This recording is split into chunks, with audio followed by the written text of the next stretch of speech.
hearing it. From the Hanging with Web Show TV's bargain basement studio in Winnipeg, The only thing that bothers me is Canada, people who I it's say Pillow stop Talk calling me with Kelly Will and they keep Schuyler. calling me Kelly. Will you take me to Winnipeg? I will, someday. Toronto, Montreal, Quebec, Winnipeg. Now what's this guy doing up here in Manitoba? He was holding the map up. Every salvage mission that's been through this system has disappeared. Even those old pirates out at Winnipeg Drift say it's cursed. Cursed. Winnipeg's got a great ballet. Have a good time, I swear to God. Sweet guinea pig of Winnipeg! They've taken over our company! Balderdash! I never agreed to that! I should have stayed in Winnipeg, you know? I had a nice gallery, 3 paintings in the wall. Are you kidding? And you look back. Born home, Quebec. Drafted out of the juniors in the 5th round to the Toronto Maple Leafs. Played for a year with the Leafs, then traded to the Winnipeg Jets, then to Calgary, then to Boston. Wow. So Winnipeg must get pretty cold up there. That's it! Back to Winnipeg!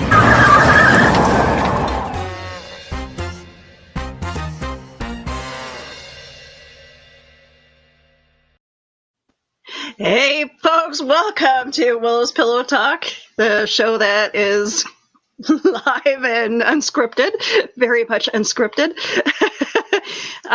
So I want to thank my guests for showing up pretty much last minute. I decided just today to go to do a show because, well, I was bored. So those who don't know, I might as well just come out and say it because it's gonna spill out on the internet sooner or later. I'm on isolation because one of my coworkers tested positive last week for COVID. I don't have it, as far as I know. I feel fine. I don't have any of the symptoms. I was told by Manitoba Health to isolate from my husband, and I'm just like, that's not going to happen. So, yeah. So this is my life for the next 2 weeks. So I apparently go back on to work on the 9th. So we'll see. I'm getting paid, thank God. But yeah. Yeah, so I don't have to use my vacation pay. So I'm on a mini vacation from work. I guess that's our gain. I guess I should be happy about this. So welcome, Kelly and Kristen. I'm so glad that you guys are here. Thank you for having us. You guys have a convention coming up, so I definitely want to help promote that for sure. Yes, thank you. We appreciate it. So, so you guys have a funny story on how you guys met. Yes. Let's start with that. All right. So, I have been attending the Superman celebration for over a decade, and a few years ago, what year was it, Kristen? 2017. Okay, so 2017. Okay, so Kristen, I see you talking, but I don't hear you talking. Or no. Okay, you're a little bit behind. That's what it is. Okay, so 2017, I'm in town, and all weekend people are coming up to me. They're like, I have a bone to pick with you. You have a doppelganger out there. And I just walked up to her and had a whole conversation with her before I realized she wasn't you. And the conversation, because these are people that, keep in mind, I only see once a year. Yeah. And they're like a second family. So they were giving poor Kristen hugs. Strangers are just coming up out of nowhere going, hey, Kelly, how's it going? How's the husband? And she's like, I'm not married. They're like, oh, I'm sorry. I didn't know you got divorced. Oh, no. And all weekend long, this is happening to poor Kristen. And then finally, as people started catching on, I'm like, okay, well, tell me when you see her, because I want to say hi and introduce myself so it's less weird. Also, I just want to meet this person because I always wanted a twin growing up. So I was like, we have to be friends. This is the rule. So, Kristen, now you need to tell your side of the story because it was even weirder from your side of the story because at least I knew these weirdos. Yep, like the very first encounter, I'm literally walking from my hotel room to the opening ceremony, and this person that I don't know is walking alongside of me, and he's touching me, and he's hugging me, and he's talking to me and asking me about my husband and kids. I'm like, I don't have a husband. He's like, oh, did you get divorced? I was like, no, I was never married, and I don't understand what's going on. And it just went on from there. And like I found out like people were secretly taking pictures of me to show Kelly. Like, why did they just ask? It's so weird. Yeah, I was like, I found this out later. This is completely weird. I feel like I'm being stalked. And even people who knew I wasn't Kelly kept calling me Kelly. I'm like, I'm not Kelly. I'm my own person. and most conventions, we have to wear a badge. You'd think that would have been their first clue was to read the name on the badge. This is an outdoor convention, so it's badges. No badges. It's free. It's like like a street fair with a Superman theme. It's totally different from any other convention, which is really cool. But yeah, well, and then Kristen, your mom, because you went by yourself, your mom was worried you would be lonely. Eat all my meals in my room and not talk to anybody. I don't think this was my first time going. I don't think I had a meal alone the entire and time. It wasn't just because you looked like me. It's because they're very lonely. Yeah, I was welcome into the Superfriend family pretty much immediately, even though I wasn't Kelly. Yes, that sounds like my first experience until the very last night. And then the Saturday night, I tried to meet you because I was drinking.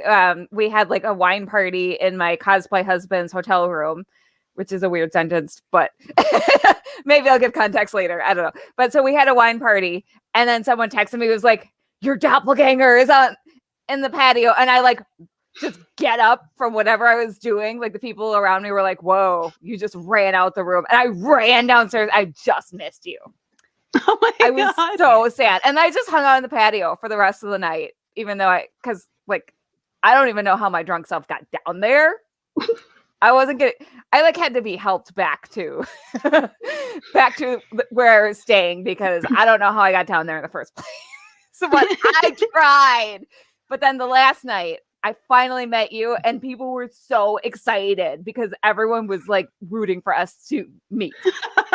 And they were like, oh my gosh, it's happening. And then we had a conversation and I was like, and like we clicked and I was like, oh, I'm so excited. And also I apologize too because I'm like, I'm so sorry.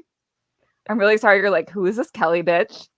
And why do people think I'm her? And why are people harassing me? And I was like, I'm sorry. I'm not responsible for the weirdos that are coming after me. So it's like meeting the mirror universe you. Yep.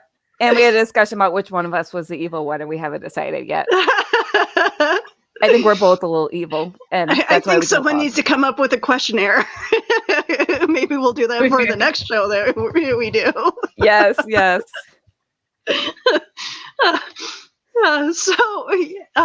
Do you both dress up in costumes? No. I don't cosplay now. No, maybe someday. We're going to have to get her to dress up. I've got my shirt. I love that shirt. That's where it starts. I love that we both are wearing Wonder Woman shirts. Like, yes. And we did not plan I was thinking about wearing my Wonder Woman crown tonight. You should have. See, we're all on this Amazonian wavelength. But... All right, so we got some comments in the comment section here. Hi, Carl. Nope, it's not that kind of con. I'm sorry to disappoint you, but OnlyFans exists if you need that. Hi, Carly. Hi, Kyle. Hello, Kyle. And Brian. Hey, Brian. We love you. I think I'm frozen. Yes. The sad existence. Well, and we have to be clear, Kristen is not Kelly, because for the longest time, people still kept wanting to call her Kelly for years. So we finally had to put her foot down and be like, nope, she is a distinct person. Yes, Carl, Kristen is wonderful. She is very wonderful. Well, I'm glad that you guys managed to stay friends or become friends after that weird experience. So weird. It's funny, like, speaking of strange experiences at conventions, my first time at Keycon, which is a sci-fi convention here in Winnipeg that's been going on forever. My first time showing up, I'm in the lobby, I'm waiting by the elevators, and in comes like this, very extreme happy guy, and he's talking up everybody, and he's giving high fives and hugs to everyone, and he comes up to me and goes, "Hey, beautiful," and he gives me a hug. Oh, turns out he was the DJ. Wow. I'm just like, okay, so everybody's friendly here. So I do the whole checking in. Everybody's like, everybody was very, very friendly, and I'm just like, okay, so this is like how the convention is. So okay, so I'm just like, I'll fit in quite nicely here. Yes. But yeah, that was just just the fact that everybody it right away felt like you were part of a family. So that's what I like about small conventions. I like them so much better than the big conventions. Yeah, it's like the Cheers bar where everyone knows your name. And you get to know everybody in like more personable, and especially the special guests, which I cannot wait to meet the guests that you guys have for your convention. Like, come on. I know. This is all Kristen. Almost all Kristen's doing. Like, wow. Let's just marvel at how amazing Kristen is. I'm not worthy. Right? This woman, I shouldn't say girl. I always call people. This woman, she really, really cares about the Actors Fund and really wanted us to raise money, be able to raise money for the charity, and really wanted our convention to be a success. And so she just was great at following up and taking a lot of rejection and just kept going and, putting herself out there and really just hat in hand going for the big fish. And she got some. And our guest list is incredible. Like, incredible. He's also from Drew Carey, which excites me more so than the voice of Batman. That's what I thought too. I was like, yes, Oswald. But yes, Jeff from Beverly Hillbillies. That's first place I ever saw him was Beverly Hillbillies. Okay. And he's going to be opening our show like that. And he also was in Office Space too. So like, anybody who's a huge fan of Mike Judd. I love Office Space. I love that movie. But yeah, like that's a movie that like had gone through decades of fandom. It's a cult classic. And so I'm excited to talk to him and see how like what got him started and down the path of making nerds happy. Yes. And I should say, if anyone wants to ask questions to our guests, let us know. There's so the con will be hosted on my Facebook at Phoenix Sis Cosplay, and so you can start submitting questions there. I also link to our website on there, which we don't have a nice easy to remember website link. So, but the website has a form that you can submit that way. There's a lot of ways to get in touch with us and let us know your questions. And we'll be sure to answer those. And then it's hosted via StreamYard, so you'll be able to ask questions just like on Willow's show here. So it's very interactive if you're tuning in live. So I'm posting it. Thank you, ma'am. I appreciate that. I appreciate all you do, Willow. Oh, no problem. I do try to keep track of the chat. Sometimes the conversation's going way too well to the point where I don't want to interrupt the conversation. So if I ever seem like I'm ignoring the chat, I apologize. I do pay attention, though. I get it, though. Group chats sometimes overwhelm me, so sometimes I will tune them out, not because I don't care, just because there's too much going on. Yeah. Oh, no, it's quite okay. Like, I try, like, especially when it comes to Facebook chats, like, I'm a part of so many groups, too, and it's like, bling, bling, bling, bling, bling. My husband's like, what? Who's messaging you? I'm like, I don't know. You are very connected. That's Kristen, if you don't know, Willow's on a few podcasts, and she is just our podcast goddess who is always like advertising everyone, getting the word out there for everyone. And I'm living my fantasy of being Roz Doyle. And you do it well. I try. I do. But yeah, no, it's networking is my thing. I love it. If there's anything that there's a show called Mark Knows Everybody that's part of our group, and that his premise of interviewing all his friends is the premise of pretty much Willow's Pillow Talk. It's like, let's just invite my friends and hang out and chat. And that's basically what I do with Drunk Comics too, is I still have not finished asking all my friends who I find super interesting, and I have not had an episode that I find boring yet. Like, I have lots of interesting friends. Yeah. You two included. I just unfortunately limited myself by having a topic. And I'm like, okay, and also having drinking involved because not all my friends drink, which no judgment. So, Kristen, what got you into fandom? I think she might be frozen. Oh, you might have to restart, my dear. Oh yeah, we lost Kristen. Gosh, oh, I don't remember not. There we go. I'm here. Okay. Welcome back. Sure. You're like Cotter. I don't remember not being a fan of Superman. Like, my mom was pregnant with me when the first movie came out with Christopher Reeve.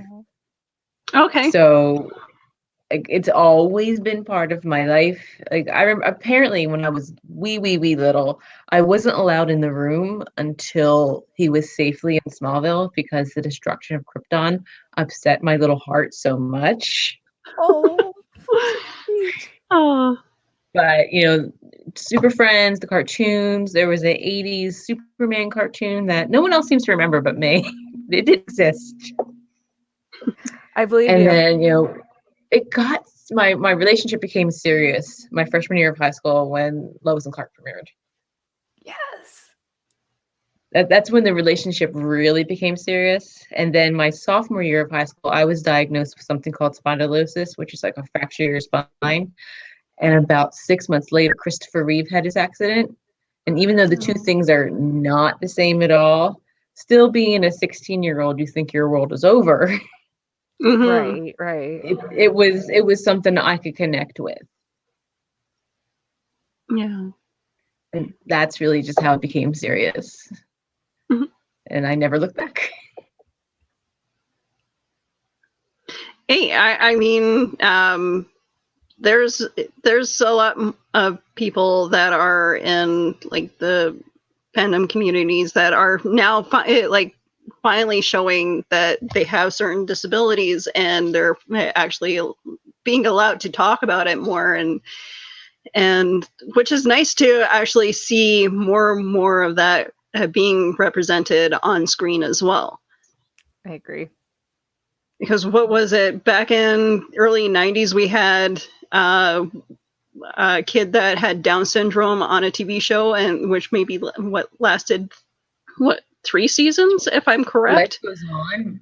Yeah, Might have been more. That was a good show. Oobla dee, oobla da. Oobla da, life goes on. Now everybody's going to be singing that. There's your earworm for the night. You're welcome, people. I'm glad that I can talk about this stuff with you guys. My references do not get appreciated at work whatsoever. I know the feeling. My references are all like 80s, 90s stuff. Yeah, and you've said before your coworkers are all really young, right? Yeah, they're all like early 20s and teenagers. And you're like, oh, do you need nap time? Pretty much. You want me to get you a bottle? Oh, it's like there was one guy that came through my drive-thru and he made a reference, and I'm just like, I get that reference. Oh. I referred to something as a Sisyphean task at work, and everyone just looked at me. Just make a reference to classic television, and it's like they all just show up. Hi, Rose. Hi, Rose.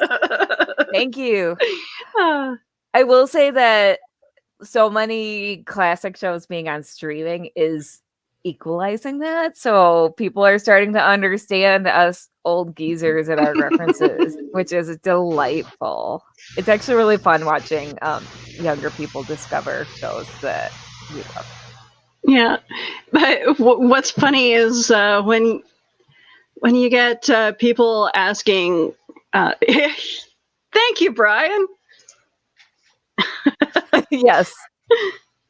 But yeah, when you get like the younger crowd watching things like the remakes of stuff, and they're like, Mr. Miyagi is pretty cool. I'm like, the original Mr. Miyagi was awesome. You kids need to get off my lawn. Go watch the original. Mr. Miyagi was on Happy Days, so don't even.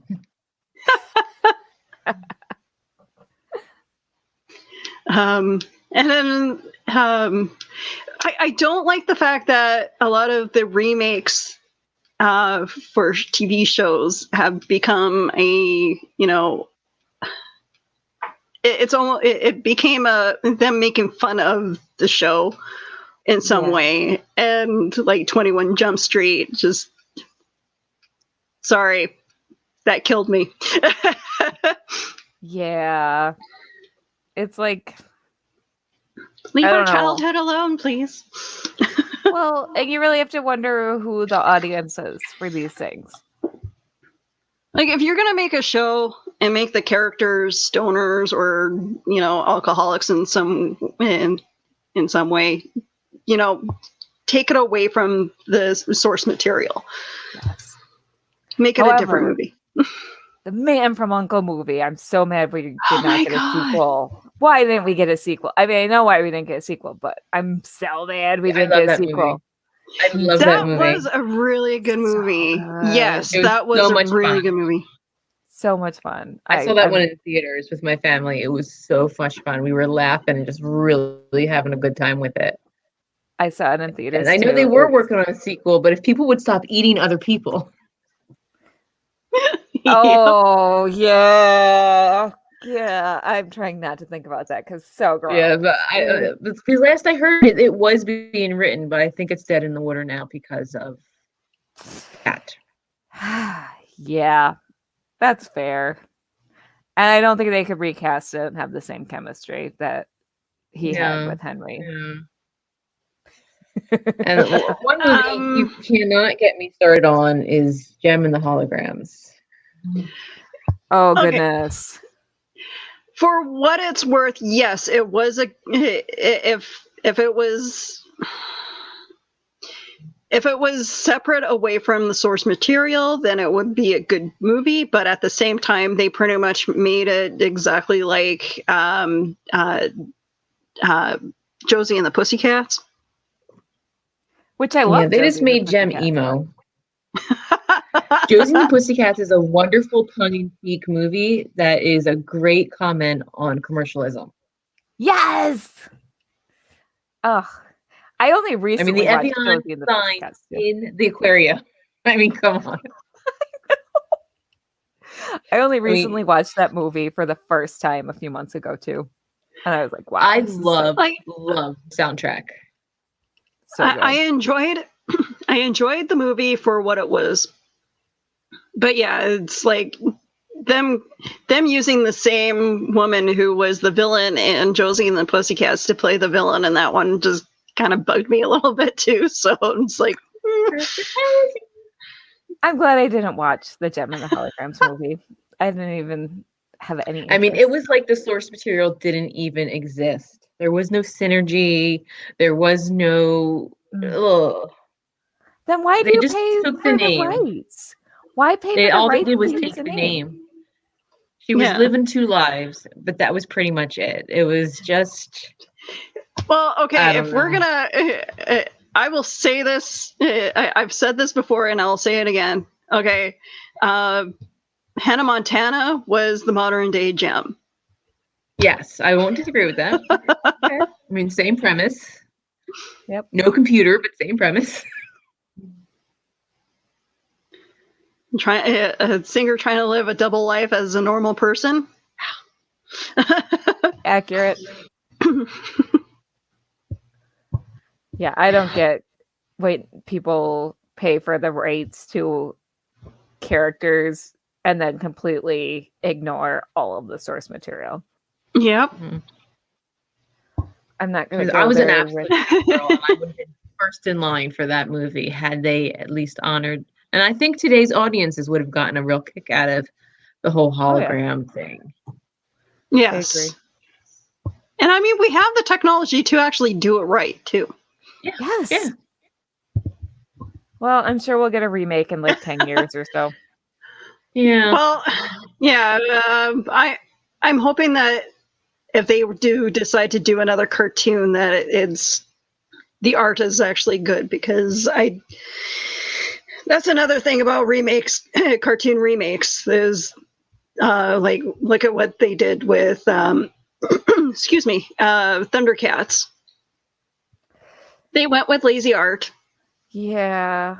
A lot of the cartoon art now is not to my preference. It doesn't do anything for me. Though I know a lot of people don't like the art on the She-Ra cartoon, the new one, but I like it. I actually think it's pretty. I still prefer the 80s one, but apparently the new He-Man's supposed to be really good, though. It looks good. It looks really good. Having Kevin Smith be part of it actually will probably make it good. So, I love Kevin Smith. I'm all for that. If I can't remember who it was that said that we need to get Kevin Smith on our shows, and I'm like, well, we'll have to make sure that we have 3 hours dedicated to him because he won't That would be amazing. He'll stay on one question for like 2 hours. Kristen, add Kevin Smith to our future wish list for con guests. Well, we're shooting for the moon anyways. Yeah, exactly. Hey, what's the worst thing that they're going to do? Say no? Basically. I mean, like, I've worked on... Yes, she did. I mean, she was shooting for the moon. And like I said, our guest list is great. I could not be happier. I'm geeking out. You know, you guys have, I apologize for this term, but you guys have a lot of balls to contact these celebrities, and the fact that you actually got them is just like... Amazing. It's amazing. Part of me still, like, I know I can't try to do. I know I tried to email Elvira, and I don't think I got a response. But I'm just like, one of these days. I mean, you might as well ask.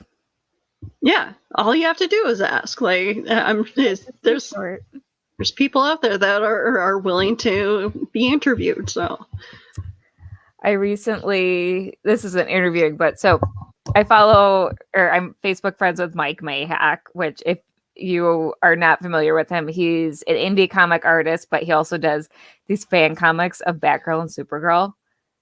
And they are the cutest things ever. Like, every time I see them, I get mad that it doesn't work for DC Comics because they're so good. Oh. They're just like Batgirl and Supergirl doing these adorable, like, friendshipy things. And so my cosplay partner, Crayley, and I recently did a Batgirl and Supergirl photo shoot. So I emailed him a sneak peek of some of our more cute, friendshipy pictures, and he responded and thanked me for sharing them because he's a really nice guy. And he responded and was like, "These are great." And I'm like, "Oh, Jamie."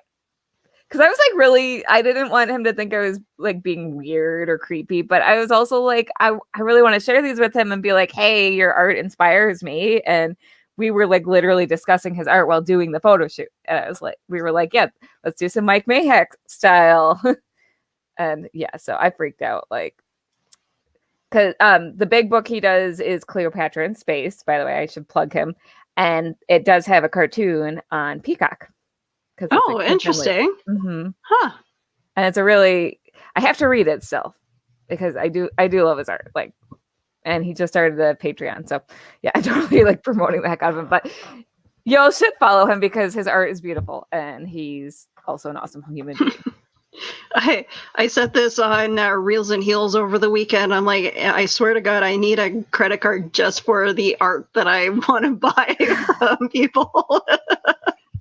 Or even like the Kickstarter stuff. It's like, oh, I want to back that one. Yeah.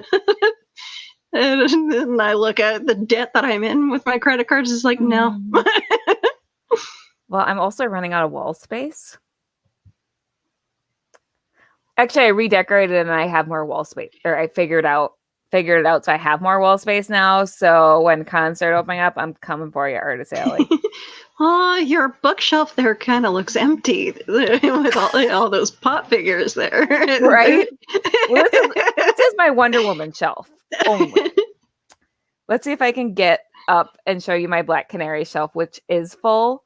So I just told informed my husband like 2 weeks ago that I was like, "Honey, I don't think I'm done buying Black Canary stuff." So he's like, "I know you're not done. So obviously you need a second Black Canary shelf." This is why I love this man. But let's see if I can do this without unplugging my very delicate. All right. So this is my Black Canary shelf. Oh, that's cool. Thank you. There's obviously, it's Black Canary and Friends. Like, so we've got some Huntress and Green Arrow. I'm going to try to... We lost Kristen again. Oh, no. See if she... Poor Kristen.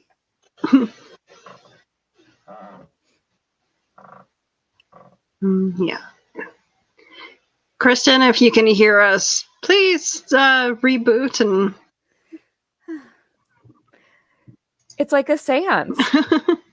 Kristen, we see your presence. We feel your presence. Can you hear us?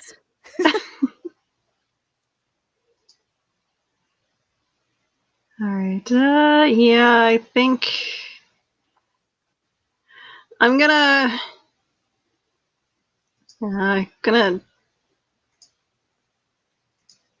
yeah. I'll let her. Hopefully, she'll restart. Yeah. Oh, I know she's been trying to figure it out before the convention. She's actually not going to be moderating, though. She'll be kind of more monitoring in the background. Oh, okay. Excellent. Okay. So, but yeah. I'm. Oh, there. Sorry about that. Welcome back, Kristen. I'm here. Yeah. I need to fasten my seatbelt. I am sorry you're having so much trouble. We were doing so well last night. I know. I swear to God, it's me. That's my mutant ability. I tend to mess with electronics, and Me too. I keep joking that if I keep messing with electronics, I need to at least develop magical powers to explain it, and like, it hasn't happened yet. It's like the most useless mutant ability to have. It's like, what do you do? I make computers turn off. No, I have a super strong sense of smell. That is the worst mutant ability. Oh, interesting. It's terrible. It's the worst. Oh, did that show up after you had children? No, I've always had it. It was much worse during pregnancy, though. Oh. See, We'll leave it at that. My husband has that weird ability to, like, he'll like smell his tea or something and be like, "Oh, there's not enough sugar in there." It's like, how the hell do you know? Yep. While I was pregnant, there was one time I was taking a shower and I could smell my husband cooking pasta. Oh, Pasta barely has a smell. Like, what? It was terrible. It's a curse. That's one of the things that my husband constantly asks me. He goes, just to check up on how I'm doing. He goes, can you smell stuff? I'm like, you're asking a woman who has sinus issues if she can smell something. Oh. No. Oh, that's hard. Like, yeah, I'm lucky. Like, I know when to clean the litter box for sure, but I mean, like, that's good. So how many cats do you have? I have 7. Wow. I love my kitties. I love it. Actually, it's funny. My husband is pretty much the reason why we're the crazy cat family. Oh. Athena showed up at his parents' yard, and we're thinking that she was just like a drop off. Someone drove by and dropped her off. How? I don't know. I don't understand how you can do that to a cat, but whatever. So she made friends in the neighborhood, obviously, and so she came up to Joe's dad and made herself known that, you know, she wanted food and cuddles and all that. So I get the message, "Do you want a cat?" I'm like, I had 2 males. I'm like, I don't know if I want to have another one. I'm like, but as soon as I saw her, my heart melted. Oh. And she became like the owner of the porch right away. She's like, this is my spot. You know? And then we found out like a month later that she was pregnant. Oh no. So it's funny, like she was just this little tiny thing with a beach ball belly. Oh. That might have been why she got dropped off. Which is really maybe sad. But like the vet took a look at her before all this, before we brought her home, and they're like, oh no, she's not old enough to be pregnant yet. And so it's like, how do you make that mistake? That's a big mistake. Because because she was small. I don't know. That's so sad. Maybe she was the runt of the family and they decided to get rid of her. I don't know. That's horrible. Oh. Ooh. Hi, Nick. Here comes Nick. Hello. Hi. How are you? So what's your role with the whole convention? She's my whipping boy. I don't know what I'm doing. Nick is going to be helping out in the background for part of it, and he is also going to be moderating at least one panel. So, Nick, do you want to talk about the panel? Are you unmuted? I think I'm. Yes. Yeah, you can hear me, can't you? Yeah, I can hear you. Yeah. Good. Thanks. Yeah, I'll help out where I can. I'm a little overwhelmed. But do you want to describe it Kelly? So you're taking the Michael Cerveris panel, right? Or no, wait. No, he's doing Christine Willis.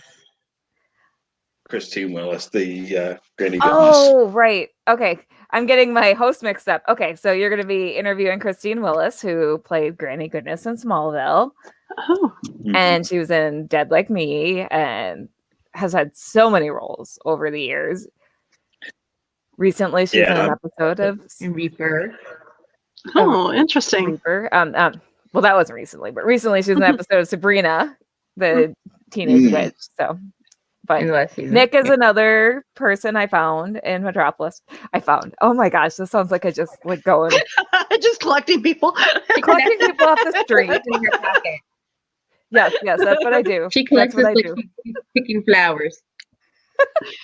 Actually, there was okay. So, speaking of collecting people off the street in Metropolis, I actually one time sort of did that. So we had a big Superman generation shoot where we tried to get 40 Supermen and then accompanying characters, so mostly accompanying Lois Lane, to celebrate 80 years of Superman. And I was Margot Kidder, Lois Lane, and our Christopher Reeve dropped out. And so then I'm walking down the street and see someone dressed as Christopher Reeve Superman, and it's not someone I know. And he also had another Superman. So I just go up to him and I'm like, "Hi, so do you want to come to a photo shoot in an hour and be my Superman?" Not creepy at all, right? I don't know how not to be a weird creeper. You know what? I think it comes with the territory of being a nerd, because I don't think there's a possibility of me ever not being a dork. Yep. It worked thoh. And I think it's the two guys said yes. Yeah, well, and now they're my Facebook friends. If it's role reversal or something, if a guy was going around dressed as Lois Lane, it might be, different. So, but only in Metropolis can you go pick up Superman on the street and just be like, "Hey, you follow me." Who was it? Two very nice guys, very very nice guys. Okay, I thought you might know who they were. Oh, yes, I do. It's David Sims and then Josh. I'm blanking on his name. He recently got married. Not the Josh who is the official Superman. Oh my gosh. What is his last name? I will tell you later. I'll find him on my Facebook. Yeah, but don't worry about it. Yeah, very nice guys. But yeah, they joined in. Good. And they helped round out. We didn't quite get to 40, but I think we had like 25 Supermen and accompanying mostly Lois Lane, some Lana, some other supporting characters. It was big. It was a pretty epic shoot. So I'm sorry, I'm Nick. going to answer Alfred's questions real quick. Alfred Pennyworth is asking that yes, this is a virtual con. Yes. And he's asking how to be part of Artist Alley. Well, this we are separate from Metropolis official. So we technically don't have an Artist Alley because that's their term. Yes. So, but if you want to show up while we're airing live and link to your stuff in the comments, feel free. So yeah, there's the poster. I'll put up the website. Thank you so much, Willow. No problem. And this is a fun con, but it is also a fundraiser for the Actors Fund. Yes, thank you, Kristen. Please don't forget to donate to the Actors Fund. There is a link right on our website, and if you donate $10 or more, you get into the running for our sweepstakes and lots of cool prizes. I'm looking forward to this. Like, I don't know. I got to put up the poster again. Like, yes, I should say the poster. I didn't get a chance to update it before I started blasting everything. So Vito had to drop out, but then we got Jason J. Lewis, who jumped in, who is the voice of Superman and Justice League Action. So we traded out the mayor of Central City on the Flash for a second Superman. So hey, that's wonderful though. Pretty good trade. Like Vito had an acting gig, so we wish him the best. Like, and we're not going to hold that against him. Like, he's got to get paid. Yes, it's absolutely understandable. It does. Yep. And we're excited to talk to Jason. And yes, and I also want to say, just because it's called the Actors Fund doesn't mean you're just helping actors. The Actors Fund benefits anyone working in the entertainment industry in any capacity. Ushers, behind the camera, in front of the camera, on stage, backstage, under the stage. Anybody who's in the entertainment industry can turn to the Actors Fund if they need help. And they have over the past year and a half. And I see that you have prizes as well for the convention as well. Do you want me to play the video for the Actors Fund? Yeah, that would be. I'd be okay with that. That would be wonderful. Thank you. No worries. I can definitely do that. If StreamYard will let me. There we go.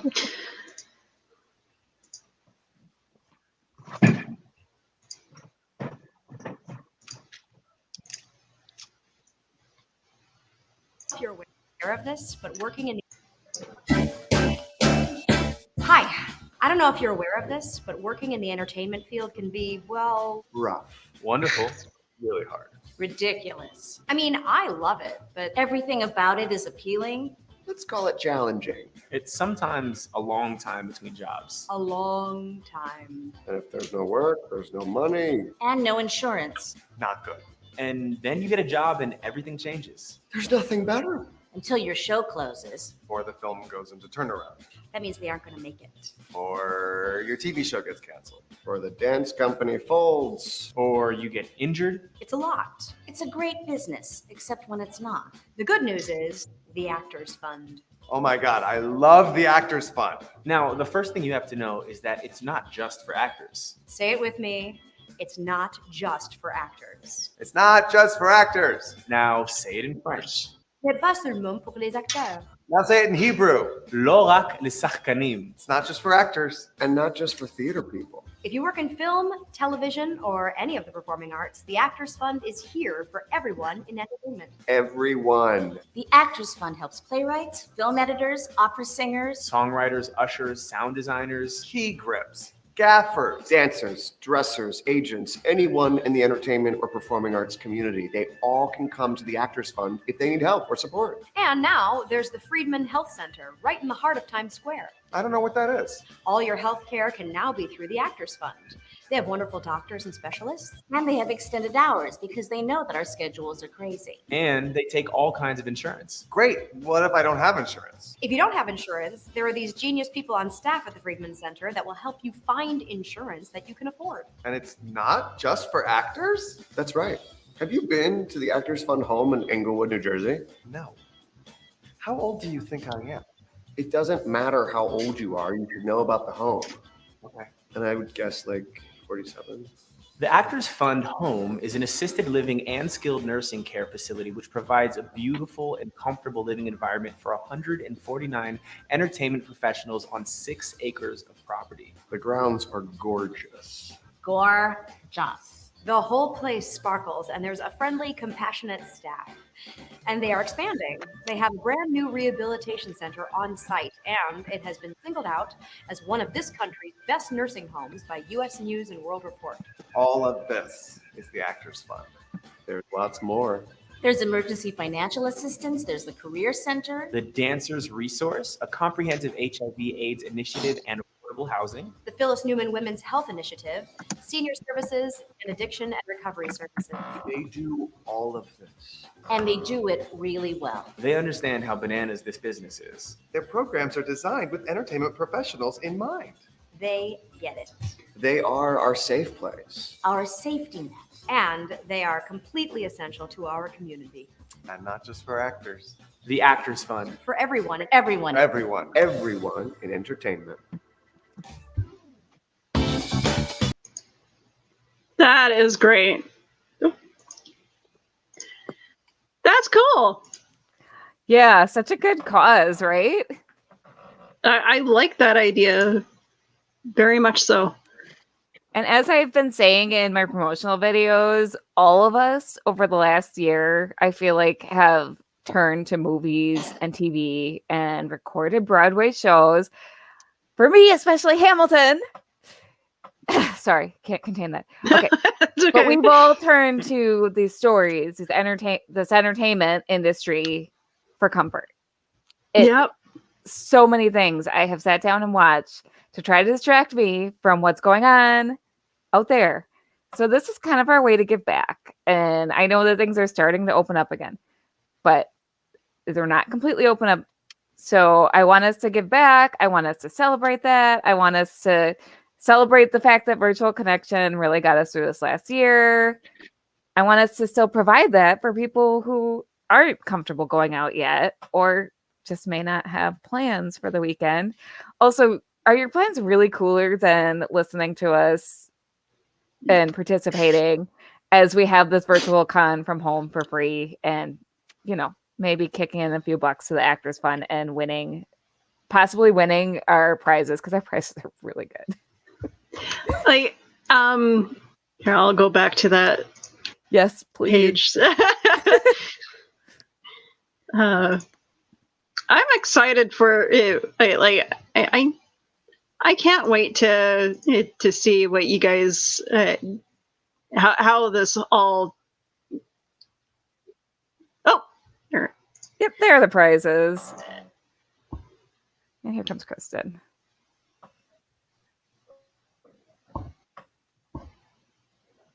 Welcome back. All right, so grand prize, signed copy of Wonder Woman.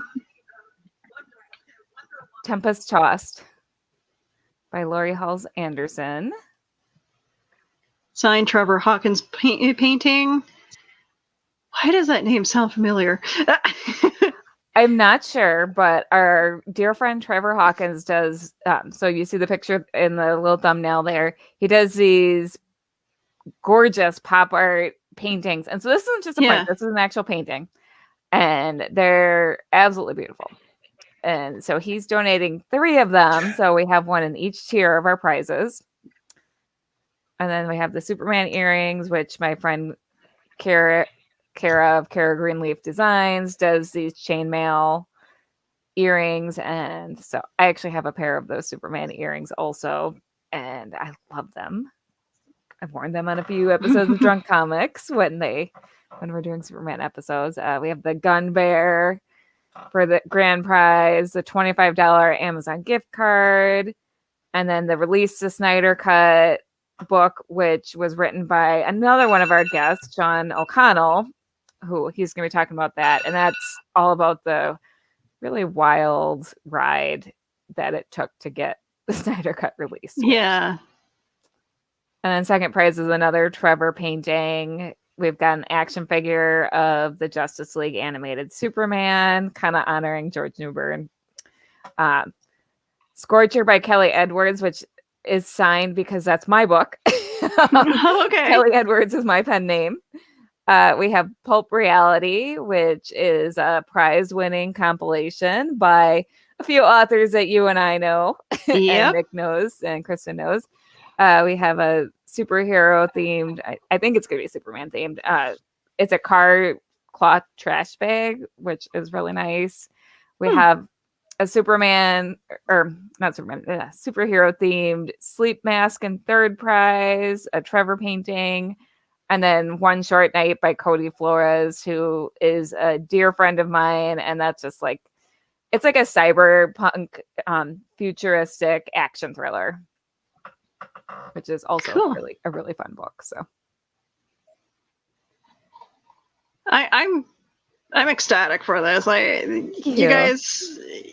You guys went above and beyond to get these guests, and Kelly, Kristen, your work.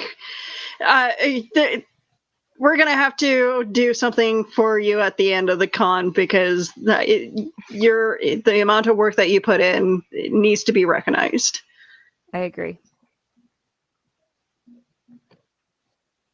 I'm just so excited we got a Broadway person.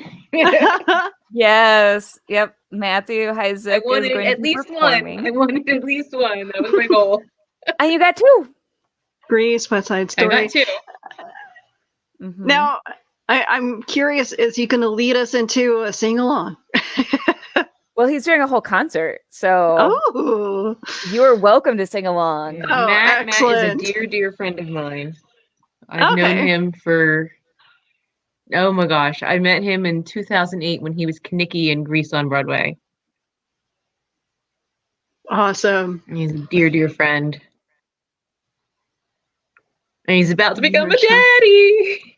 Oh, John O'Connell. So there is the tiniest chance that Matt may have to cancel if he becomes a daddy on that weekend, which we will all understand. Yeah. Family will always come first. Oh, yes. We'll just get Nick to sing for us. Well, maybe if I ask very nicely, DL will sing for us, because... Ooh, yes. That would be neat. I know. I was going to ask her, but then Kristen signed Matt on, and I was like, well, we've got Saturday covered, so... Or we'll just go straight to our... because we're going to have porch parties on Zoom. And those have been really fun. The last two of these that we've done, we've had Zoom parties that just lasted like all night long. 5 a.m., 6 a.m. That sounds like a typical small convention to me anyway. Exactly. That sounds like Keycon, our sci-fi convention. We call that the dead dog party. The last night of convention, everybody just piles up all their alcohol, and we go and take it to the terrace, and then that's where we party for the rest of the night. Well, and the reason we did those, and the reason we did this, is because last year Superman Celebration got canceled, and we did the virtual convention as kind of to fill the hole in our hearts. So of course. The patio parties were a big part of the Superman Celebration. So I had to do the virtual parties. And I remember being really sad about the Superman Celebration being canceled. And then I was stressed planning the virtual convention. But then once it got going and once I showed up to the first after party, I was like, wow. That night I had a dream that I was like in Metropolis, and I woke up and was confused about the fact that I wasn't in Metropolis. I was like, it like really felt like being there. Wow. Being part of the after party. It was just like having that virtual connection again to be cheesy. It really did wonders for my heart. Whenever the borders open up and I'm able to travel, I would definitely like to come out and join you guys for that.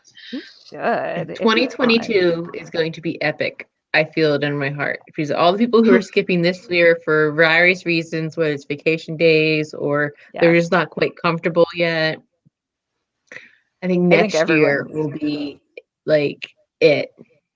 Yeah. Well, and Will, I gotta tell you, like, the accommodations out there are really inexpensive because this is the middle of nowhere. Okay. The convention itself is free. Meals are really inexpensive. Like, because I live near a city, so stuff is more expensive, and I always go down there and like have reverse sticker shock because I'm like, drinks are how much? Food is how much? What? Why is it so cheap? Yeah, and free parking. Free parking. Parking or anything. It's great. Wow. Yeah. I was like blown away my first time there. I like parked like on the other side of the parking lot from the Batmobile. It was like really close. Yes. I'm like, wow, that's pretty good parking. It is awesome. So yeah, you totally need to come. Yeah. Absolutely. But yeah, no, like I don't, I haven't traveled to the States ever in my life. So yeah, I'm sorry, I'm Canadian. Yeah, Nick missed the Winnipeg opening. Yeah, I was trying to place the accent or something. So yeah. Middle of Canada. I'm very much a country girl, so I'm. I grew up in the middle of nowhere. I think you'll enjoy yourself. Just make sure there's no one there who looks like you already. See, I don't think know. there is. I don't think there is. I think she's safe. I do have a perfect disguise, though. There you go. You're safe. No, like I've been told that I have a doppelganger here, but it's like of course I've never met her because you know the rules about meeting doppelgangers. Yes. The world will end. Well, somehow we broke that rule and the world's still here, or is it? Well, okay, so you must have messed with the space-time continuum somehow. I mean, it has been a really weird few years, so we're sorry. Yeah, it may be our fault. Yeah, well, okay. Now I'm thinking back to what's happened since 2017, and my mind is blown. I am sorry, y'all. If we bring the doctors' doppelgangers together, will that fix the space-time continuum, or will that make it worse? I think it might make it worse. What if I need to do is bring all the people who played different characters in soap operas together, and that may fix it. There we go. What if I convince Kristen to cosplay as a Doctor Who character, one of the doctors? Maybe we can fix it that way. Let me try something. Mecca Heidi ho. Hi, Ryan. Thank you. Kristen did good. She is the convention queen. Yes. That's what we're going to do. We're going to send Kristen a tiara. Make sure that it has like a blue and red diamond on it. Yes. Oh, yeah. Maybe I'll make one with the Superman symbol. That would be cool. Of course, now I've said it and spoiled the surprise. I'll forget. Okay, yes. You have to forget. So, Nick, when did you realize that you were a nerd or into fandom? Oh my gosh. Really young, I think. I mean, my earliest memories are watching like Batman and Superman on television. I went to my first science fiction convention when I was 14, which was, that was quite a while ago. That would have been about 1980 or so. So that's so that's a long time ago. And then I'm a big Star Trek fan. I saw Gene Roddenberry speak when I was young, when I was about 14 also, which was cool. So cool. Then wasn't until it was really cool because I was like 14 and he was like talking about television on demand viewing. And this was before VCRs were in every house also. So it was like really kind of everyone else in my family was bored, but I thought it was pretty interesting. So, and it was before the internet. So he had the blooper reels and things with him, which you could just go on YouTube and watch back then. Anyway, awesome. So then I got into fandom a little bit more seriously. I'd go to Comic-Cons every now and then. I got married, had a son, and then when he got a little bit older, he was like, "Did you know that there's like a Superman celebration?" I'm like, "Well, yeah, I'd heard of it." He's like, "Well, why don't we go?" And so we started going, and that was in 2009. So, and then for the last few years, I've been busy. He's been busy. We haven't been back. 2020 was going to be the year for me to come back for the first time after having missed three, I think. Had some family stuff, some traveling stuff that conflicted and things. And so then, so I was going to make it back in 2020. It didn't happen. But so But I'm a big movie fan in other regards and stuff. I've got some other movie hobbies. I'm a Broadway fan.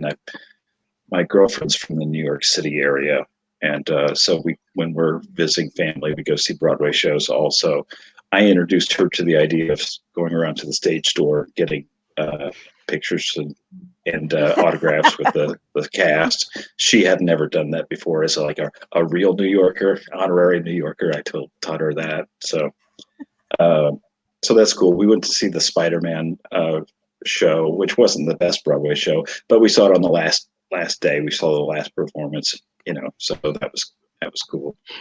I saw pictures of that. That actually looked really cool. They really cool. strayed from the source. It wasn't as awful as I thought it was going to be, but it wasn't what they wanted it to be either. Well, Nick, you need seeing to Spider-Man's. I need to talk. Sorry, go ahead. Go ahead with what you were going to say. I need to talk about. I was going to say, seeing Spider-Man swing out over the crowd and give high five to kids in the balcony. That was the thrill for me. So what were we going to say, Kelly? Am I not being loud enough? No. I was going to say you need to talk about your photography, your travel photography, and taking the. That's really cool. I travel around. Thanks. I didn't want to, anyway, I do movie location shots, and I'll go to different places.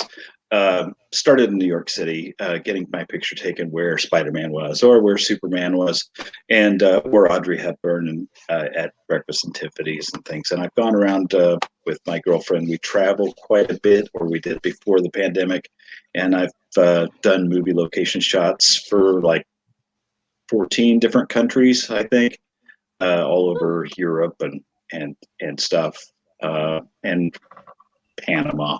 So, and I'm on Instagram with a bunch of pictures, and it's a fun hobby. Get to communicate with other people that are into movies and things. It's kind of a travel, and most of them are kind of, superhero spy movie type, theme films. Not all of them, but so that's what I do. Oh, that's cool. And what's your Instagram handle? It's Nicholas .c.cole. And there's let's see, there's probably a way for me to, share it or something, right? I don't know. Yeah, you can. I don't know if you guys see, like the comment section is on the right hand side. It should be right at the top there. Yeah, you should be able to put it in there. But yeah, because people should see this, because Nick goes all out. Like, he will try to get his pose similar. He'll try to get the angle similar. With the Breakfast at Tiffany's one, I think you did something with a scarf and like made sure you're holding a coffee cup or something. It's really clever. I enjoy them so much. Are you guys able to post a comment in the comment section? Because sometimes StreamYard has been really finicky as of late. It's not letting me. Okay, so if you post the link in the private chat, and then I'll post it for you. Thanks. And it looks like Ryan has questions for us, so we'll have to. Oh yeah, sorry. No, I'm sorry. I'm being bossy. I'm not ignoring him. Favorite Superman comic and TV series? Lois and Clark for me, and for comic. For comic, it's Lois and Clark is underrated in my opinion. Anyway, I used to write Lois and Clark fan fiction. Hey, Brian. Hi, Brian. It's so neat to have have our own celebrity show up. I know. We love you, Brian. All right, so here's the link to Nick's Instagram. Thanks. Nick, I'm sorry if I'm like being too pushy. I just want to make sure that. Oh no, you're fine. Thanks. I tried to stop talking about myself so much, and I didn't. But thanks for the. You gotta plug yourself though, dude. Yeah. Like how are people Yeah, supposed to find well, you? Okay. Well, Yep. hopefully Well, some, we need some to people will be admire your interested. work. That's what I'm here for, is to make sure you two plug yourselves. And Kristen doesn't have a lot of public stuff yet, but we'll work on that. So I'm here to like just talk about how awesome Kristen is and talk about how awesome Nick is and tell people where to find him. But excellent. That's what I don't want that's people what I talking like. Kristen. This is private stuff. For Superman comics, my favorite Superman origin story is Superman Birthright. That's just like it for me. And I don't think I have a favorite Superman series because I can pretty much just pick up any Superman book, and some I like and some I don't. It depends on the writer. But Mark Waid and Superman is Mark Waid in anything. I love him. But yeah, no, for TV shows, definitely Lois and Clark was. I tried watching Smallville. I didn't really get too much into it. Also, due to moving, I kind of lost track of the episodes. I should really go back. And how do you guys like the newer Superman show out now? I really like Yeah. Oh, so Superman Lois, yes, I like I Superman really do and too. Lois. I liked Krypton too. I'm sorry it only went 2 seasons. Oh, right. Krypton was an interesting take. I didn't end up finishing it, but that's just because I haven't had a lot of time. Lobo's a dub. That's my favorite part. Lobo was a dub. Oh, yeah.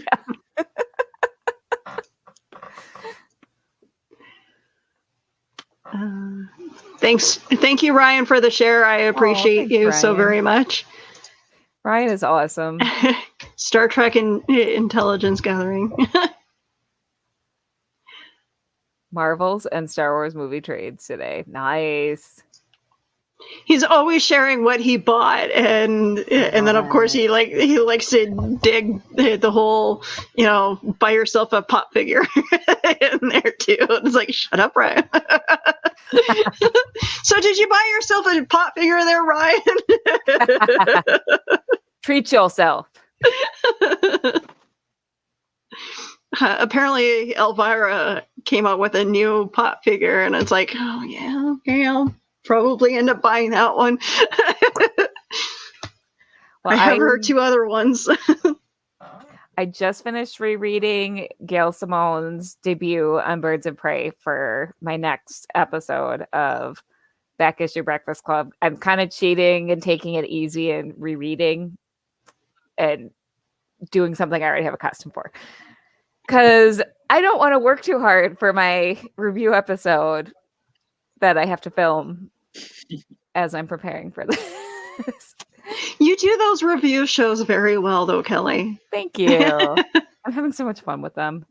It's been nice to get back in cosplay, for sure. Like, I've missed it. And it's nice to have an excuse to pick up kind of a wider variety of comics than I might.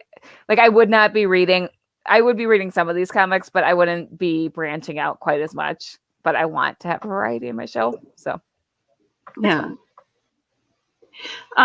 Kristen, what do you do for a hobby outside of convention work? And well, I am an avid reader. Like I started a book last night and I finished a book last night.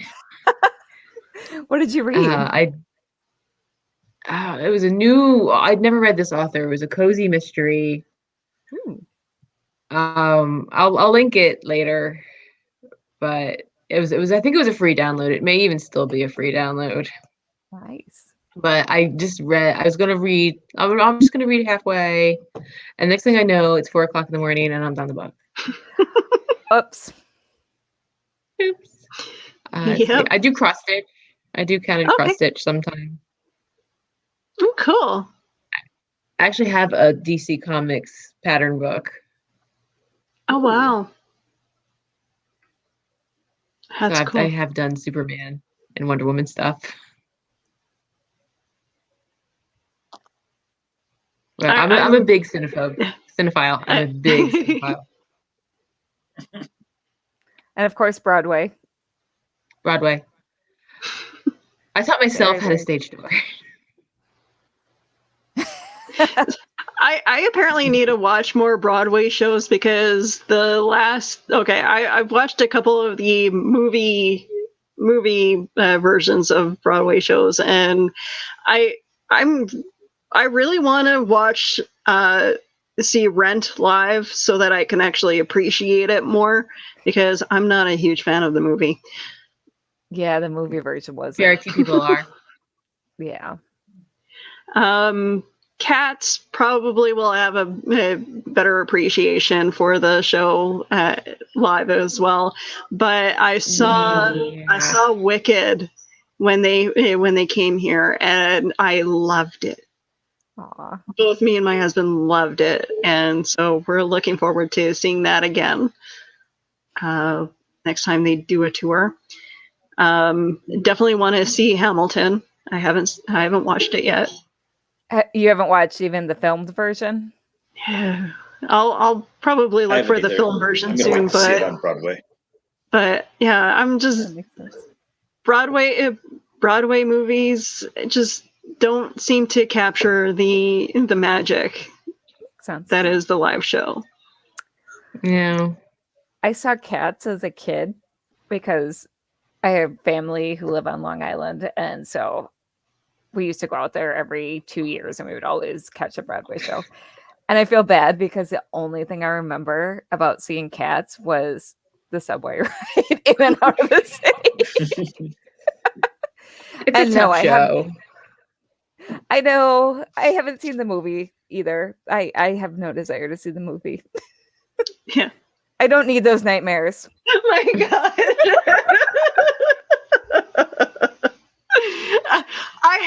I have a house full of cats, so the last thing is to see a badly rendition movie of.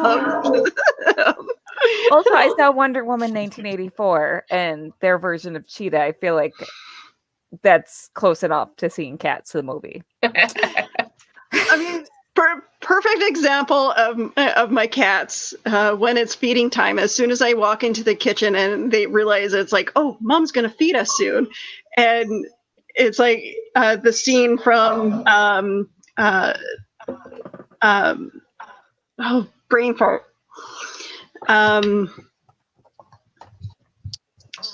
I am so pretty, oh so pretty. Oh, West Side Story. Thank you. It's like the scene from West Side Story where all the gangsters come out and start jumping everywhere. 7 cats. I'm not over that yet. Yeah, that's feeding time at my house. The feeding frenzy, I like to call it. I mean, at least it's not like Mad Max. That's true. Well, okay. So my cat Squeaker, it's like she does this on purpose. She tolerates me. I love her dearly, but she's definitely my husband's cat. Oh. But I'll go into the kitchen, or I'll come into the living room, and there's no sign of her until you hear her going. And then all of a sudden she'll try to run you over. Oh. She'll just zoom right past you. Just like, holy crap. Oh, that's great. So yeah, my cat tries to kill me. That sounds like fun. If she had a car, she would definitely be that person coming around the corner. I used to have a cat like that, only she would hide under the bed and jump out, and she was declawed, which I know now don't do that, but I was a kid. I didn't, we didn't know better back then. But she would hide under the bed and scratch me with her teeth, like jump out. And this cat was possessed, evil. And she figured out how to open like doorknobs. So like if you tried to hide from her in a room, she would open the door, stand in. This cat was crazy. Any writers out there are now going killer cats. Uh-huh. And then she'd like, if the phone was ringing, she would knock the phone off the hook. So one time a friend of my mom's called and like thought my mom was like in medical distress and like couldn't. Yeah. So any writer, take that. Phil, the cat's name was Halloween, by the way. Oh my God. Oh dear. I know. There was one time when my aunt had agreed to feed the cat, or my aunt and uncle had agreed to feed the cat while we were on vacation, and the cat tried to attack her. My aunt came running to the car because my uncle, she's like, "She's your sister. You go in there and feed the cat." So yes, some writer, please do something with this and then link me to it because I will laugh. It would be delightful. It's now. Cujo has nothing on this cat, apparently. No. That was just lived up to her name. It was. I still loved her, but she wanted to murder all humans. Well, you declawed her, so honestly I can't blame her now. I can't blame her either. I feel very guilty about the fact that we did that, but we didn't know better back then. I don't know. That was a thing, though. Back then, they didn't do the studies as well as they do now. So it's. I'm glad they know now. I'm glad that more and more people are not doing that because it's so cruel. Although my furniture can definitely your poor furniture see better days. But I mean, like, I haven't had issues with them scratching my couch, so which is a good thing. But yeah, we have to patch up our walls in some areas because when they were kittens, they definitely took to scratching some of the woodwork and my dining room. My dining room chairs and my kitchen chairs have definitely seen better days. I had a rabbit who used to eat the paint off our walls. Huh. She passed away really young, probably because of that. Really do you have an older house? No, just because it didn't pass, and rabbits are prone to rabbits have a harder time digesting lots of their stomachs are very delicate anyways. Yeah. But it just kind of built up on her stomach and it was really sad. Oh, sorry to hear that. Yeah, it was sad, but we didn't know that we were supposed to get her spayed, even though she was not interacting with other rabbits. We thought that it was better not to risk it. We didn't know what we didn't know. Yeah, but if we had gotten her spayed, that would have curbed the chewing behavior. Because obviously we were trying to stop her, but it's really hard to stop that. Whereas our two girls now, when we adopted them, they already were spayed. And so they don't have that issue. And when rabbits get spayed, they can live up to like 10 years. Oh, interesting. Yeah. So it really extends their life. It's crazy. So anyone who has a rabbit, now you know. Now you learn something. I've always had cats. Although I was taking care of my husband's sister's fish for a while until she decided to come back, and she brought it up to her room. And she went to go have a shower, left her door open, and the cats knocked the fish bowl over. Oh no, that's so sad. And I was like, well, you could have just left it. It was fine. It was fine in the case where it was. So sad. But whatever. But I know traumatizing things for people to go through when it comes to animals. But but at least her cats had a nice snack. Oh, gosh. I can't feel bad. It really is like you're gonna be that stupid and leave your door open. Yeah,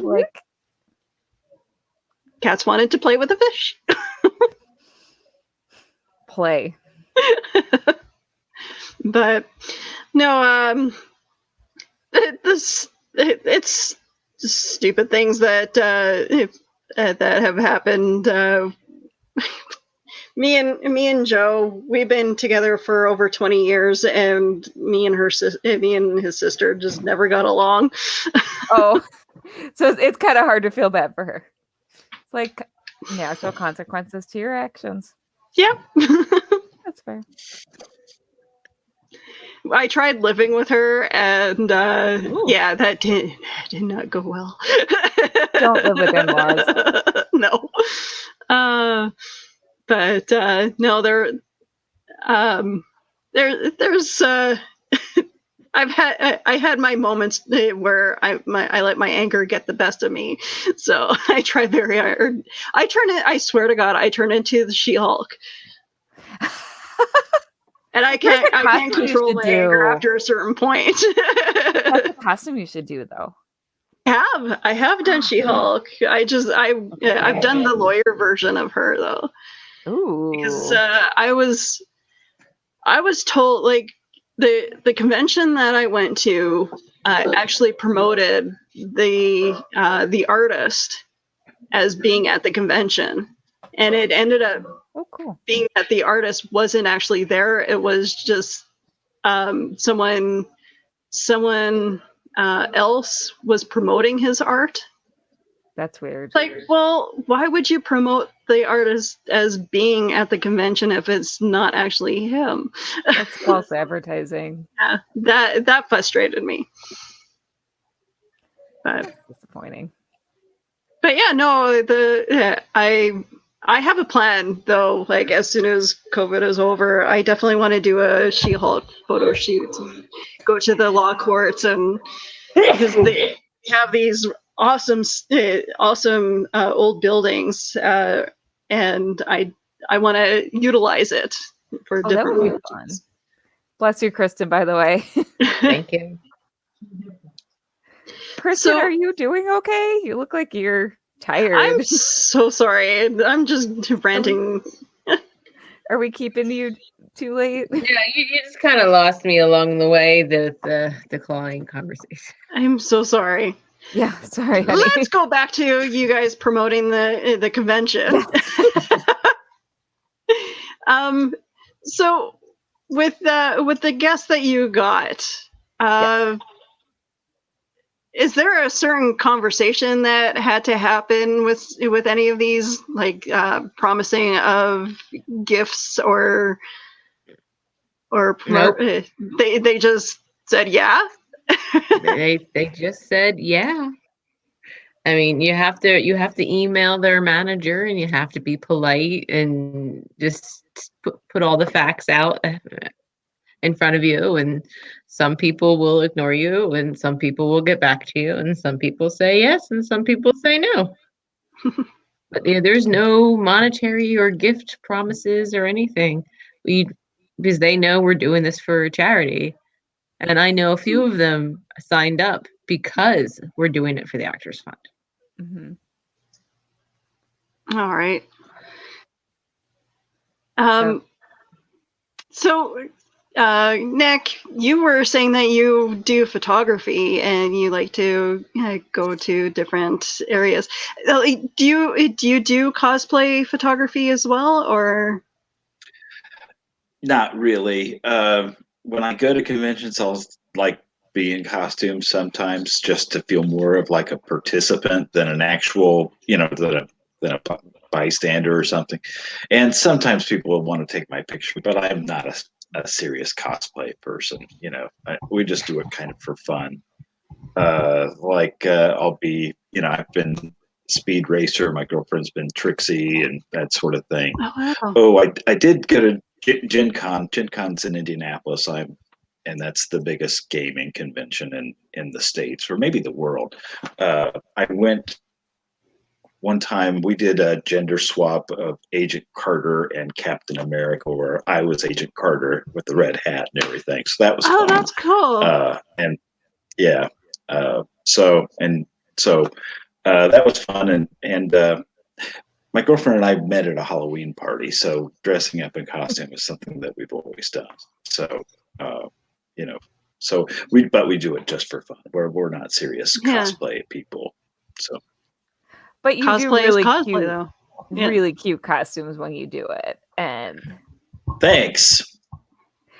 I like your Nick and his girlfriend have a little tradition where every year they take a picture on Halloween with their picture from the last year. Oh, that's cute. So we met at a Halloween party, and I didn't know I was invited by a friend of a friend, and so I didn't know the hosts, but I was being polite and everything, and then I heard Leandra come in, and I heard her voice, and I heard her laugh, and I thought it's someone I'd want to talk to, and someone said to her, "Oh, your costume's so cute. Let me take a picture." And she's like, "By myself?" And I'm like, "I'll be in the picture with you." And so I put my arm around her, and we got a picture right away. And so yeah, thanks. It's probably the smoothest, best thing I've done. Anyway, so we have a picture of like when we met in costume, and so every year we kind of repeat that, and we have a picture of the previous year on our anniversary when we're in costume. So, and we've continued that. Sometimes we've traveled while we were over Halloween. We had last year we had like a virtual Halloween party, so we still dressed up in costume, and so it's kind of silly. But we've got to keep the tradition together. So yeah, so I like it. So, like last year you were the Flash and Killer Frost, right? Yeah. You two were really cute last year for your virtual party. Oh, thanks. And then I think one year, I think it was the previous year, she was the 1940s Catwoman in the purple and green outfit that I've always thought was pretty cool. Love that. And then I was like a 1960s Batman henchman with like the tiger stripe things. Yes. And I went to a party full of people that I thought would know who I was, and they all thought I was like a matador or something. They had no idea who I was. So it's like, they recognized her, they didn't recognize me. So yeah, anyway. That's disappointing. You two were very cute, though. It is. Thanks. If I ever get a chance to meet Julie Newmar, I'm going to wear that, and she'll recognize it for sure. She is incredible. I met her a couple of almost 10 years ago at my local convention, and she just pull up a chair and let her talk. I love that. She can talk forever. But yeah, she's definitely a treat at conventions. I met Adam West, and he was just like,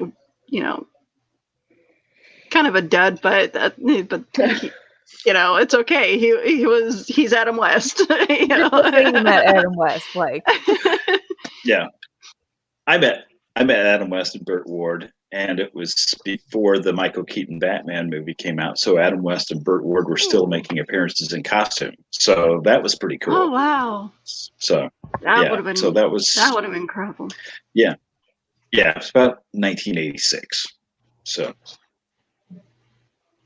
I wish celebrities did appearances in costume. I think it depends on Cassandra Peterson. I think it depends on. She doesn't always do Elvira at conventions, but yeah, no. If you get her on a good day where she is in costume, that's a plus. Yeah. But definitely want to meet her. Like I have yet to meet her. So she came to Toronto a couple of years ago, and I offered to give my friend money to get her autograph. And but it's. Traveling and me just never seem to work out.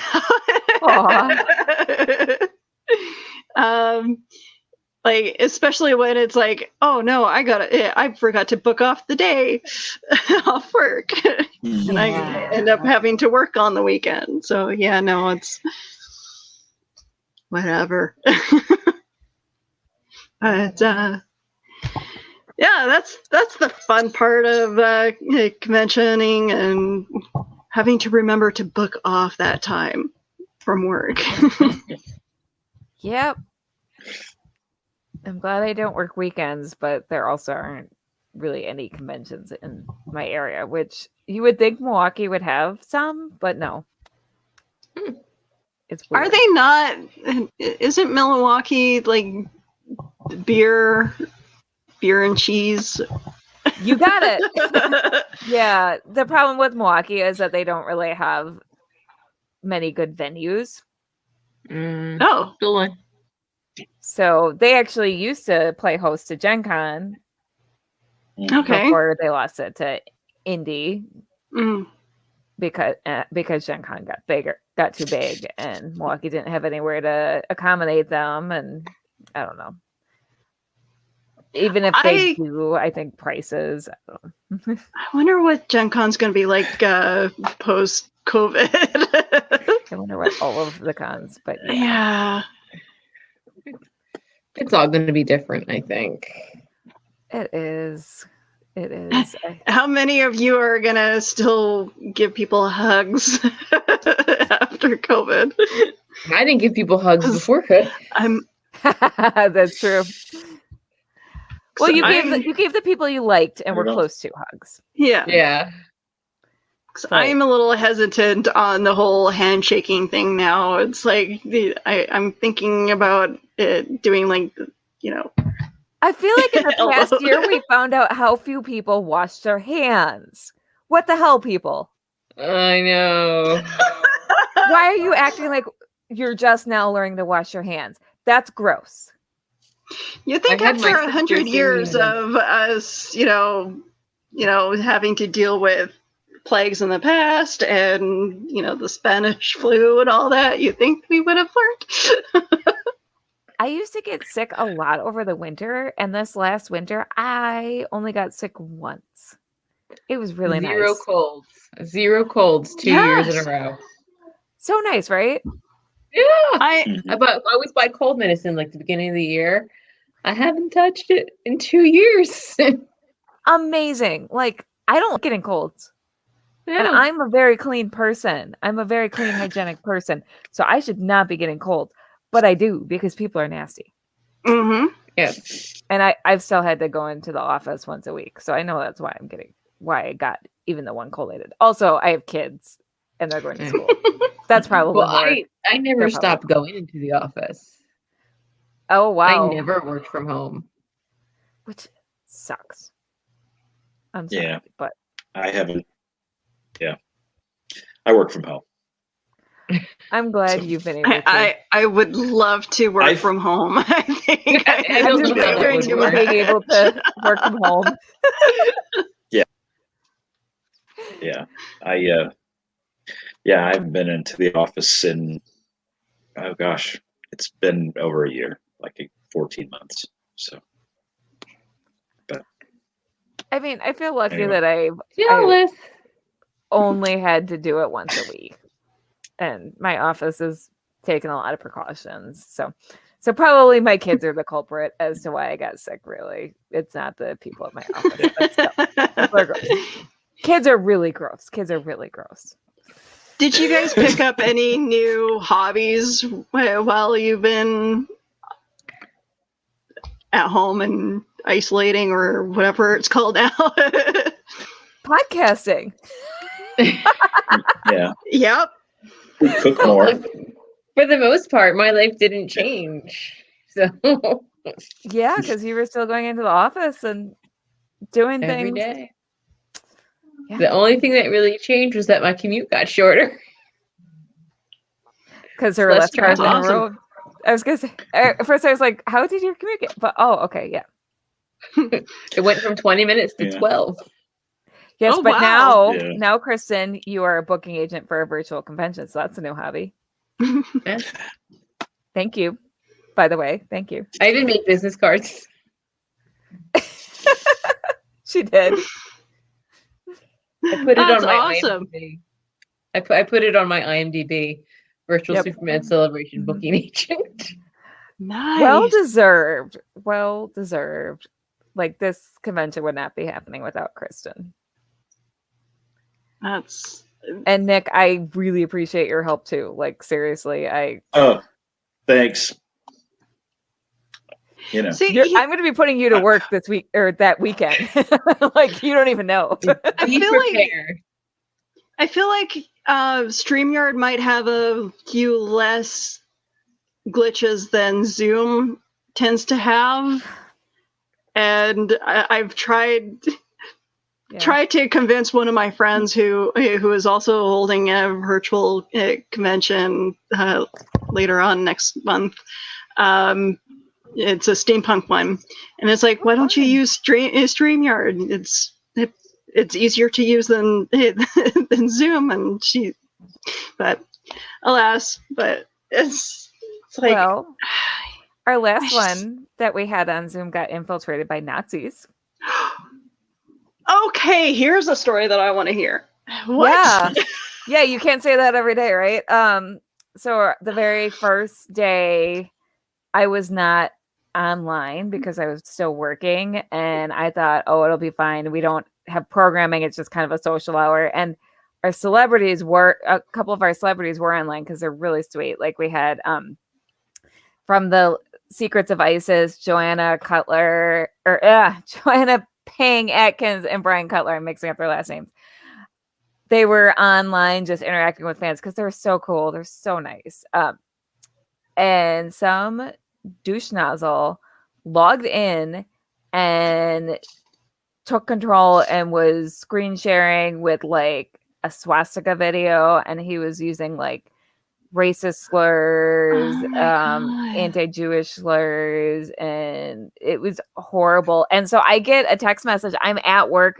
This was a day I was actually stuck in the office, and I get a text message from my co-organizer, and he's like, you need to get online right now and hand over moderating, because I just did not have the forethought to make sure someone had moderating privileges. I'm still mad at myself for that. Like, yeah, I didn't think many people would be online at the time. I just did not think it through. So he's like, you need to get online right now. This is what's happening. I was like, holy crap. So I stepped away from my desk. Like, I was in the middle of training someone too. And I'm like, I'm sorry. I need to go. I need to step away. And I was mortified. I was upset. I was like, I invited people to this convention. These are people under my care, and they got subjected to this. It was absolutely horrible. Oh my God. So that can't happen on StreamYard. No. So thank God that it's just like whoever has the email or whatever, and you just give them a code. Yeah, and even then, someone has to approve them.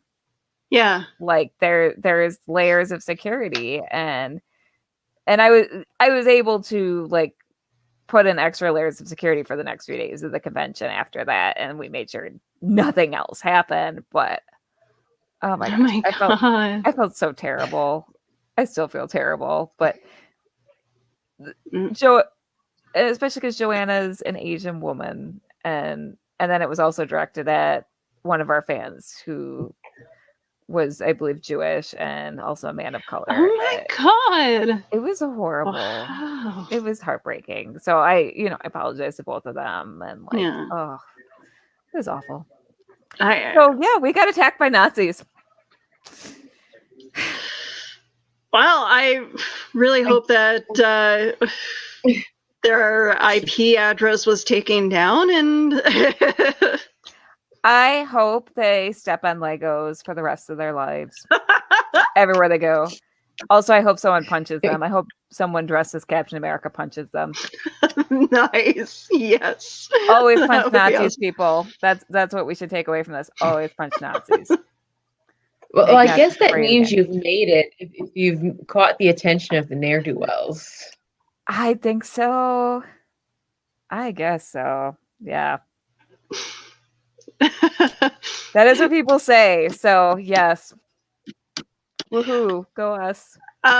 So my video on YouTube, the one video that has become my most hated video. I love this. I figured out how to piss off conspiracy theorists, and all it takes is a freaking magnet. To prove that having a vaccine does not make your arm magnetized. So yeah, I have a most hated video that has over how much, like over 2,000 views. I haven't actually checked it in a while to see how many likes or dislikes it has. So many dislikes. It's 2,200 views or something like that. 2,283 views, I might add. I'm at 36 likes and 99 dislikes. So yeah, and all I have is, it's called the magnetic vaccine chip, and and it's funny. One of the comments, I love this. One of the comments said that he hopes that I become demonetized. I'm just like, I wasn't monetized to begin with. But thank you. Yeah, where is your check? Like, also, how do I get one of those?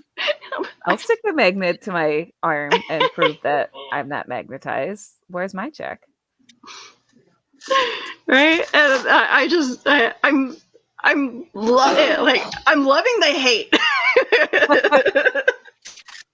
I know I shouldn't, but I know my husband's like, well, why do you do this? Why do you encourage this behavior? It's like, because I find it funny. You're trolling the crackpots. I also have a sister who's into the whole conspiracy theory, and I love pissing her off.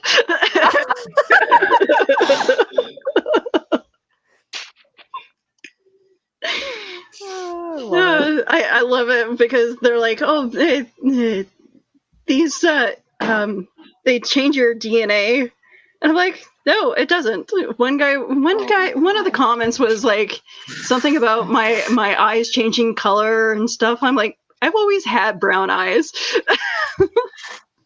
He said your eyes change color like in the middle of the video. Or like my eyes have always been brown. Yes, I am now a mutant. Fear me. I can read your mind right now. I don't know if Carl's still listening, but I still. One of these days, we'll work on doing a conspiracy theory disproval show. Bring it. That'll be fun. Because like it was funny because hanging out with my sister, she was showing me a whole bunch of videos of the latest thing that she's. I swear to God, she's like Dill Gribble from King of the Hill. She gets into all these different conspiracy theories. The last one was she doesn't believe that dinosaurs exist, but apparently giants do, because apparently skeletons and bones of giants have been found. Those were flim-flam. Those were literally hoaxes that were perpetrated for money. Like, that's been documented. Oh, honey. Like, that's been debunked. That's been debunked. Right? But okay. So giants walked the earth, but dinosaurs didn't. Okay. Yeah. We'll go with it. So, yeah, and I just love how these conspiracy theories all seem like they're pulled out of the asses of the people who create them. It's like the more you delve deep into it, like especially when it comes to like the flat earthers, the more you delve deep into their beliefs, it's like, okay, so there's people monitoring in the mountains, those who try to climb them. Yeah. Well, and it's and some of these far-reaching. Sorry, go on. No, go ahead, Nick. No. Oh, some of these far-reaching conspiracy theories where hundreds or thousands of people are in on it and making it happen. It's like, have you ever tried to organize a convention? It's like, it's not that easy to get people to work together. No. That's literally what I was going to say. Have you ever worked in a group project? Yeah. Your optimism is or huge. project The whole managers is, what I heard it about.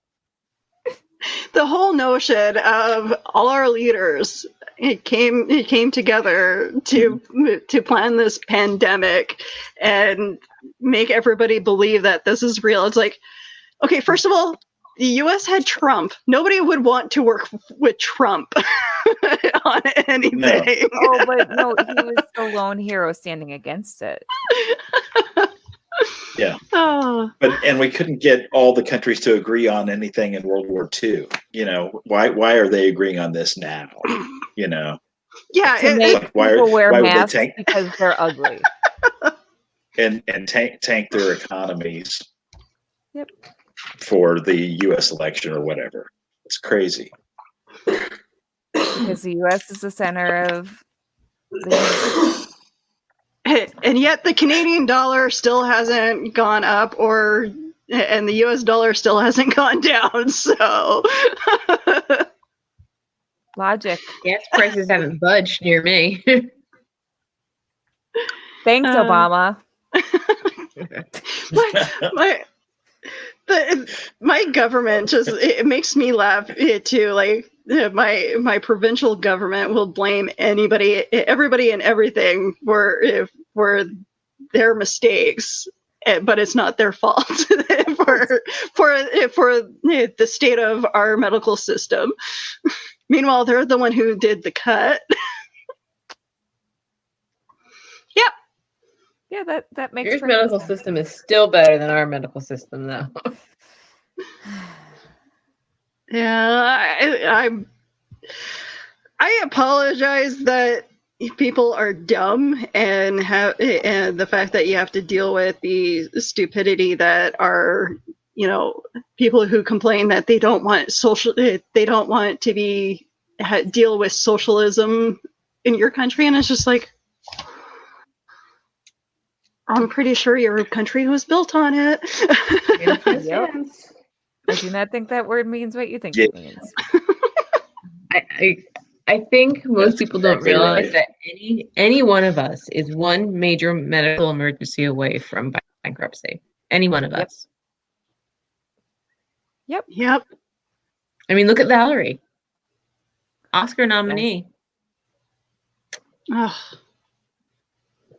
So sad. Or Valerie Harper. Before she died, she had to do a GoFundMe for her medical bills because she had cancer for like 10 years. Oh my gosh, that's awful. I mean, if it can happen to them, it can happen to any of us. Yeah. At that point, I'll just adopt you guys. It's like, I'm sending my sister to you, Willow. Adopt an American program. It's Willow bringing her American adult children over the border for their medical needs. There's got to be a way around that, right? I'm putting Willow in my will, so she'll get my sister when I die. There you go. I'm pretty sure Canada is going to build a wall soon. Yes, they're going to be like, we don't want none of that. Nope. Yeah. I honestly wouldn't blame y'all. We'll just take all the confiscated guns. Oh my gosh, that would be enough to defend your border. Right. That would be enough to melt down and build a wall also. Like, Speaking of guns, Kate, this is the stupidest. You guys hear the stories of Florida Man and how crazy their BS is. Yes. Okay, so when I'm definitely going to do a segment one of these days where it's called Winnipeg Man. Well, in this case, unfortunately, it was a woman. A woman got her hands on a semi-automatic rifle. And was standing in front of a dog grooming or a dog daycare business in my city. Okay. And so I don't know why the gun was apparently loaded. She was just standing. I don't know what she was planning on doing with this gun. Okay. So we banned these guns a long time ago. Okay. But criminals will still get them. So anyway, she's standing in it, and a guy just walks up to her and starts asking her questions before the police showed up. And apparently that helps de-escalate the situation. Well, as the cops arrested her and everything, and they found out that the gun was jammed. So she had obviously previously tried to fire it and it jammed up on her. Ooh, thank goodness. So yeah, that's the story of Winnipeg Man. That's the most recent story that happened this weekend. Wow. I mean, thankful that no one got hurt. When you started telling the story, I was like, please tell me a dog didn't get shot. No. Yeah, I was like, no. Why was it at a dog grooming business or like a dog daycare business? How did she get the gun? Yeah, maybe she crossed the border to the U.S.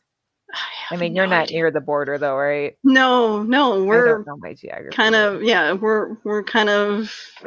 You're in the middle. Center, well, not really center of Manitoba, but we're lower Manitoba, but just not that close to the border. That's not close at all. But yeah, just like we have like the stupidest stories from like morons that run around our city. One time another story of a guy trying to get away from police, and he's over by our mall, which is Polo Park, and there's statues of horses in front of a restaurant, and he tries to climb the statue to get away from the police. Was he on something? Like, there's obviously meth involved. I'm pretty sure of it, or bath salt. I'm just like, seriously, trying to get away from police on a statue of a horse. That'll go somewhere. So you're basically the Florida of Canada? Pretty much. Yeah, that's a good way of putting it. Because I mean, like, Toronto's a big city. You'd think that there would be more stories like that coming out of Toronto. You would think so. Unless they hide it very well. They've got men in black who are going around, like, cleaning this up. Didn't really happen. Toronto in black. Or let's rewrite it and say it came from Manitoba. Because it's more believable from there. I would believe that. I would believe that that's what's happening.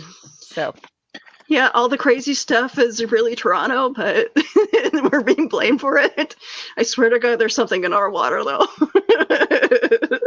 Oh boy, yeah, maybe you should invest in a water filter. I think so. Oh man, you guys are awesome to chat with. I don't want to keep you guys any longer than you need to be, but Kelly, where can we find you on the interweb? Phoenix Sis Cosplay on Instagram and Facebook. and Phoenix Sisters on YouTube. And as I mentioned, the convention is being hosted on Facebook and YouTube at those places. Not Instagram, but Facebook and YouTube. And Kristen, where can we find you? Most Twitter, ERIS0303 mostly. I have like my Twitter is the same ERIS0303, but I have like 4 or 5 pictures up there.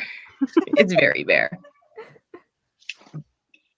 And Nick, well, yeah, we shared your Instagram already, so it's in the comments. My Instagram's in the comments. There you go. Thanks. It was a pleasure meeting you guys, and I'm just gonna stick around for a little bit. I'm just gonna plug all my stuff here. You can follow us on Hanging with Web TV all around the internet. I'm the social media socialite. I'm everywhere. You can find our merch on our website. So yeah, it's a pleasure doing the show every week. And I apologize. Today's was just kind of like a random, hey, let's do a show. Well, thanks for having us. No problem. It was a pleasure. Guys, make sure that you check out Virtual Superfriend Celebration coming up.